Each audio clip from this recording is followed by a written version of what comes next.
মানুষ কখনো কখনো নিজেকে রবের আসনে বসিয়ে ফেলে।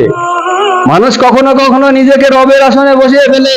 সূরা মাইদা আয়াত নাম্বার 60, মহান আল্লাহ বলছে, এই জগতের মধ্যে সবচেয়ে নিকৃষ্ট ব্যক্তি হচ্ছে সেই ব্যক্তি হচ্ছে, মর্যাদার দিক দিয়ে সবচেয়ে নিকৃষ্ট ব্যক্তি হচ্ছে ওই ব্যক্তি যে ব্যক্তি হচ্ছে তাগুদের ইবাদত করে, তাগুদের আনুগত্য করে।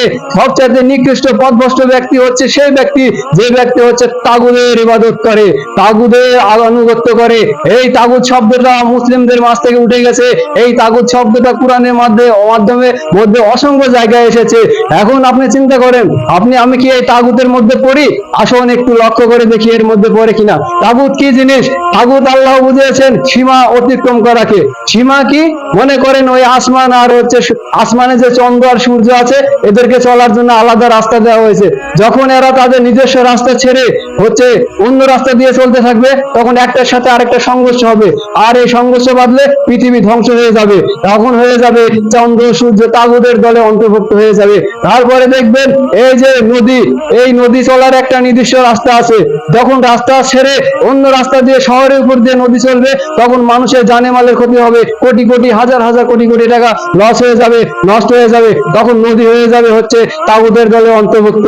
অর্থাৎ তাগুদ মানে সীমানা অতিক্রম করা। ঠিক তেমনি ভাবে মহান আল্লাহ তাআলা প্রত্যেকটা মানুষকে জীবন বিধান হিসাবে একটা বিধান দিয়েছে, সেটা হচ্ছে আল কোরআন। এই আল কোরআন বাদে, এই কোরআন ব্যতীত যদি আপনার জীবন পরিচালনা হয়, তাহলে আপনি তাগুদের দলে অন্তর্ভুক্ত হয়ে গেলেন। কারণ মহান আল্লাহ তাআলা যা নির্দেশ দিয়েছেন সেটা আপনি করতে হবে। মহান আল্লাহ তাআলা নির্দেশ দিয়েছেন কোরআন অনুযায়ী, সহিহ হাদিস অনুযায়ী আপনার জীবন চলবে। এটা অনুযায়ী আপনার জীবন, আপনার সমাজ, আপনার রাষ্ট্র, আপনার পরিবার এবং বিশ্ব চলবে। কিন্তু যখনই আপনি এগুলো বাদ দিয়ে, মানবরচিত বিধান দিয়ে, মানুষের গড়া নিয়ম দিয়ে, মানুষের গড়া আইন দিয়ে আপনি যখন চলবেন, কোরআনকে যখন পরিত্যাজ্য ঘোষণা করবেন, যখন আপনি মানুষের বিধানকে, মানুষের বানানো আইনকে বুকে আঁকড়ে ধরবেন, তখন আপনি তাগুদের দলে অন্তর্ভুক্ত হয়ে যাবেন।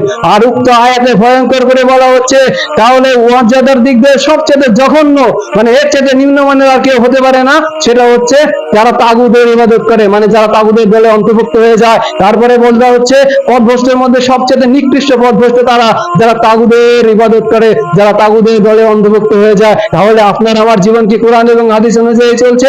চলছে না, মানুষের বানানো নিয়ম অনুযায়ী চলছে। মহান আল্লাহ তাআলা আমাদেরকে বুঝার জ্ঞান বুদ্ধি দান করুক। আমাদের হৃদয়ের যে সিলমোহর মেরে দেওয়া হয়েছে, তার থেকে সিলমোহর তুলে নিয়ে নিক। ইসলামের জন্য আমাদের অন্তরকে উন্মুক্ত করে দিক। আমিন।